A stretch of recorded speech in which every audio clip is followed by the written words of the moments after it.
Olá, guerreiro, boa tarde, bom dia, boa noite. Mais uma vez, e dessa vez estaremos aqui a trabalhar a respeito de determinação de ângulos que não são conhecidos, muito em particular os ângulos que são formados por duas retas que são paralelas e intersetadas por uma secante. Então, nesta aula estaremos aqui focados em determinar as medidas dos ângulos X, J, T e K.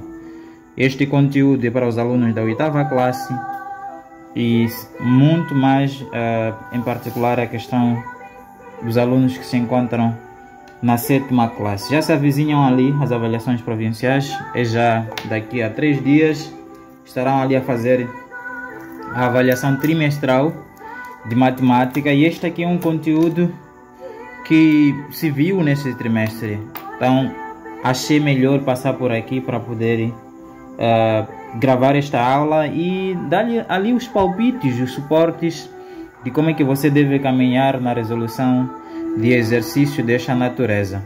Então vamos a isto, mas antes de nós iniciarmos aqui com a resolução, permita-me faça esta atividade de caridade, ou seja, essa atividade de apoio a mim, para que este canal possa crescer e alcançar ainda mais outras pessoas. Se inscreva neste canal, deixe seu like neste vídeo, seu comentário, e também não se esqueça de partilhar nos grupos do WhatsApp, onde você faz parte ali.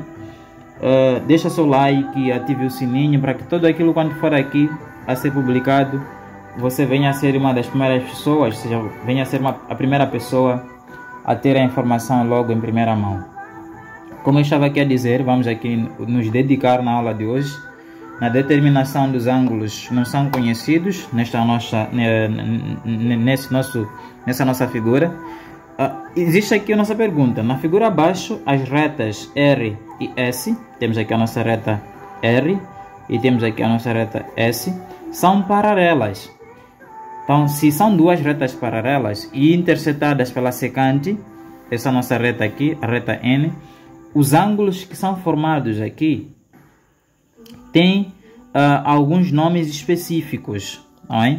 Os ângulos que estão por dentro das nossas duas retas, só para poder refrescar aí a memória, os ângulos que estão por dentro das duas retas que são paralelas, neste caso a reta R e S, são chamados de ângulos internos.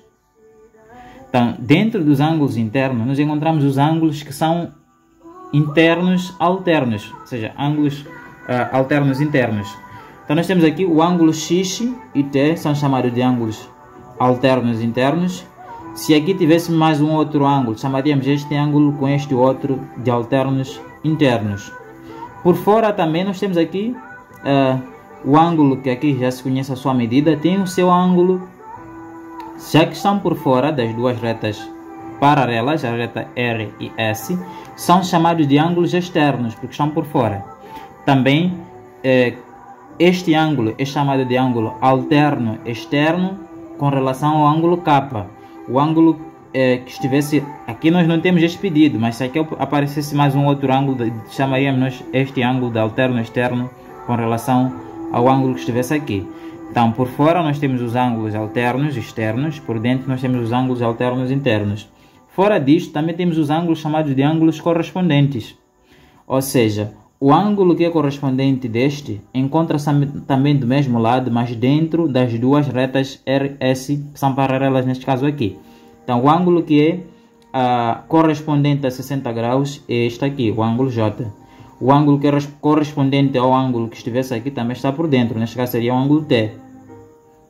O ângulo que é correspondente ao ângulo X que eu dizer, está por fora dessas duas retas paralelas, neste caso aqui. O ângulo X já que está dentro, o ângulo correspondente está por fora. Neste caso seria o ângulo que pudesse aqui aparecer. Então nós vimos que em duas retas paralelas intersetadas por uma secante, criam-se ali alguns ângulos que têm nomes específicos. Neste caso, temos a questão dos ângulos. Aconteceu uma situação aqui. Dizia eu que temos os ângulos alternos internos, temos os ângulos alternos externos e temos os ângulos correspondentes. Nós vimos que todos os dois ângulos alternos internos têm a mesma amplitude, ou seja, nós temos aqui um ângulo x, se conhecermos a medida do ângulo x, a amplitude do ângulo x será igual à amplitude do ângulo t.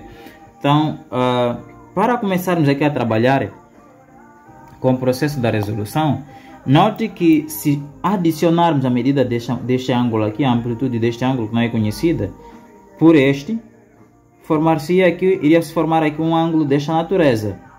Veja que este ângulo aqui é um ângulo raso. Então, tratando-se de ângulo raso, a sua amplitude é 180 graus. Assim sendo, se a junção da amplitude deste ângulo pela amplitude deste forma um ângulo raso, significa que x e 60 graus são ângulos suplementares. Acredito que você recorda-se que dois ângulos são suplementares quando a sua soma for igual a 180 graus. Tá vendo aqui?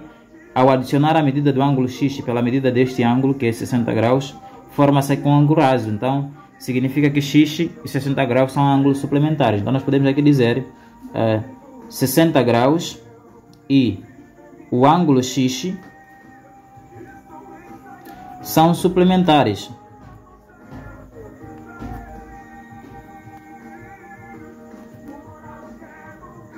Por que são suplementares? São suplementares porque a soma é igual a 180 graus. Então podemos aqui dizer 60 graus e 60 graus mais a medida do ângulo x é igual a 180 graus. Então podemos aqui passar 60 graus para o segundo membro, recordando sempre que na passagem de um termo para outro membro temos que ali trocar de sinal.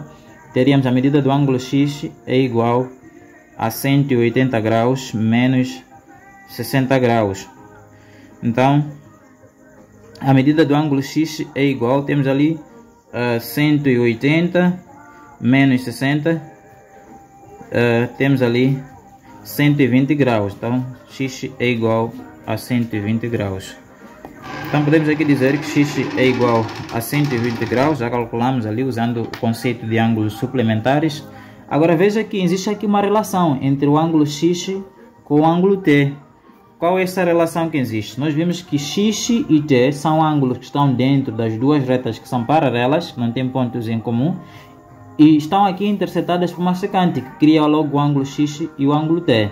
Então, x e t são ângulos que estão dentro de duas retas paralelas, e nós dissemos que esses ângulos aqui são chamados de ângulos alternos internos. Então, podemos aqui dizer que o ângulo x e o ângulo t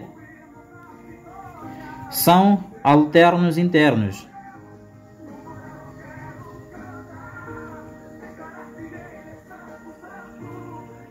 Então, se são alternos internos, nós vimos que a medida de dois ângulos que são alternos internos é igual. Estaríamos nós a dizer que a medida do ângulo x é igual à medida do ângulo t. Assim sendo, concluímos que a medida do ângulo t é igual a 120 graus. Como nós já sabemos aqui que o x é igual a 120 graus. A medida do ângulo t é igual a 120 graus. Note também que existe aqui também uma relação entre o ângulo que mede 60 graus aqui com o ângulo J. Não é? Esses ângulos aqui são ângulos correspondentes. Então, o ângulo J e este ângulo, nós sabemos a sua amplitude, que é 60 graus, são ângulos correspondentes. Então, J e 60 graus, se são ângulos correspondentes, concluímos nós que a medida do ângulo J é igual a 60 graus. Por quê? Porque nós vimos nas nossas aulas que ângulos correspondentes possuem a mesma amplitude. Agora nos falta aqui achar a medida do ângulo K. Vamos também analisar a relação que existe entre o ângulo K e o ângulo J. Aqui existem duas formas de nós trabalharmos. Poderíamos analisar a relação que existe entre o ângulo de 60 graus com o ângulo K. Veja que esses ângulos aqui são alternos externos. Mas para além desta análise, poderíamos também analisar o ângulo J com o ângulo K. Veja que tem mesmo vértice e os lados que formam o ângulo K estão no prolongamento do ângulo J. Ou seja, o ângulo K e o ângulo J são ângulos opostos pelo vértice, porque possuem o mesmo vértice e os lados de um estão no prolongamento do outro. Então poderíamos dizer dizer K é igual a 60 graus porque são alternos externos. Podemos também dizer que J é igual a K porque são opostos pelo vértice. E nós já sabemos aqui quanto que mede J. J mede 60 graus. Então nós temos ali J, ou seja, o ângulo J e o ângulo K são opostos pelo vértice.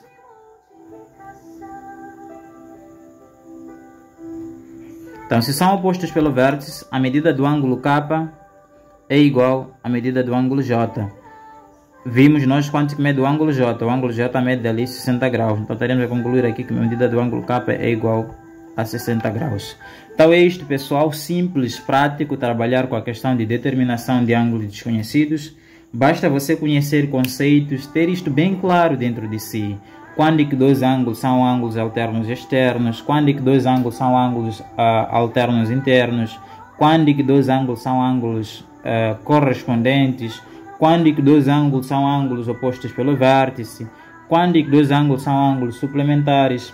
Quando é que dois ângulos são ângulos complementares? Tudo isto você deve ter bem claro em si para poder trabalhar com a questão de determinação de ângulos que não são conhecidos entre duas retas paralelas intersetadas por uma secante, ou então quando estiver a trabalhar com a questão de determinação de ângulos dentro de um triângulo, conhecendo-se ali alguns ângulos. Então, pessoal, sucesso constrói. Esse sucesso não é questão de sorte, e sim uma questão de preparo contínuo e um processo constante de lapidação. Então, eu quero desejar a vocês uma boa continuação ali de aulas, uma boa preparação para as vossas avaliações provinciais. E eu faço essas aulas realmente pensando em poder facilitar a vossa caminhada. Espero que isso esteja a acontecer. Então, se você não é inscrito neste canal, me permita aqui lhe pedir para poder se inscrever neste canal, ative o sininho. Faça uma questão para poder fazer com que este canal possa crescer e fazer com que mais pessoas venham a ser alcançadas. Então é isso aí, pessoal. Continuação de bons estudos para vocês. Até mais.